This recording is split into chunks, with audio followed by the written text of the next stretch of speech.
আমাদের মুন্সিগঞ্জের বিখ্যাত খাবার বলে কথা, অসাধারণ টেস্ট। আপনাদের সাথে আজকে পুরো রেসিপিটি আমি শেয়ার করবো। আসসালামু আলাইকুম, কেমন আছেন সবাই? অনেক দিন যাবত আমার রান্নাঘরের ধারে কাছেও যাওয়া হয় না, কিছুই আমার রান্না করা হচ্ছে না। ভাবি আর মাই রান্না করে, আমি মাঝে মধ্যে টুকটাক ভিডিও করি। আজকে ভাবলাম নিজে রান্না করব আর আপনাদের সাথে পুরো বউয়া রেসিপিটি শেয়ার করব। প্রথমে আমি কিছুটা পরিমাণে শুকনো মরিচ ভেজে নিছি। ভেজে আমি শুকনো মরিচটা তুলে রাখছি, এটা পরে কাজে লাগাবো।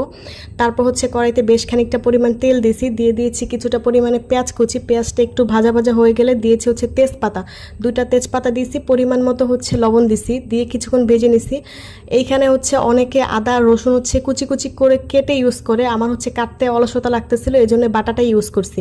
ব্যাস এতটুকুই মশলাটা খুব ভালোভাবে কষাই নিছি। তারপর আমি আগে থেকে ডাল চাল আর আলু কুচি করে কেটে ধুয়ে পানি ঝরিয়ে রাখছিলাম। এখানে আলু দেখতেই পাচ্ছেন, আমি ভাজি যেভাবে করলে কুচায় নেয় ওইভাবে আলু কুচি দিচ্ছি। খুব ভালো মতো আলু ডাল চালটা তেলের সাথে ভেজে নিচ্ছি। এইখানে খুব ভালো করে ভেজে নেবেন, যত পরিমাণে ভাজবেন তত বোয়াটা বেশি ঝরঝরে হবে। আরেকটা কথা, মুন্সিগঞ্জে এই বোয়াটা এক একজন এক একভাবে রান্না করে।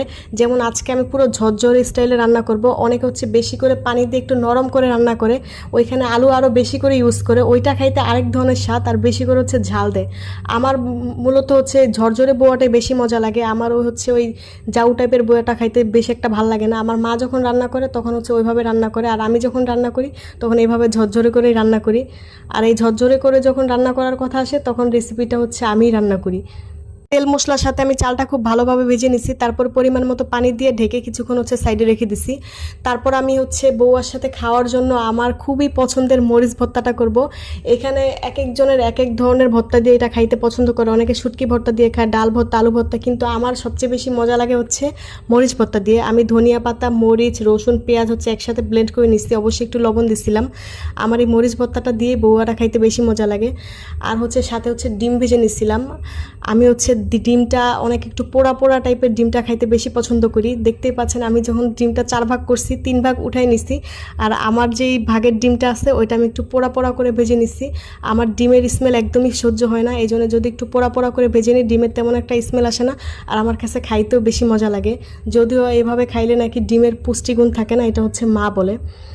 রান্না প্রায় শেষের দিকে চলে আসছে। যারা যারা ভিডিওটি দেখছেন অবশ্যই বউয়া এইভাবে একদিন ট্রাই করে দেখবেন, আশা করি আপনাদের কাছে ভালো লাগবে। যদি এটা মুন্সিগঞ্জের মানুষই খায়, অন্যান্য জেলায় এটা তেমন একটা পরিচিত না। দেখেন কি সুন্দর ঝরঝরে হয়েছে। ঠান্ডা হওয়ার পর আরও ঝরঝরে হয়ে গেছিলো। আমি যখন খাচ্ছিলাম একদম গরম ছিল, হাত দিয়ে ধরতে পারতেছিলাম না।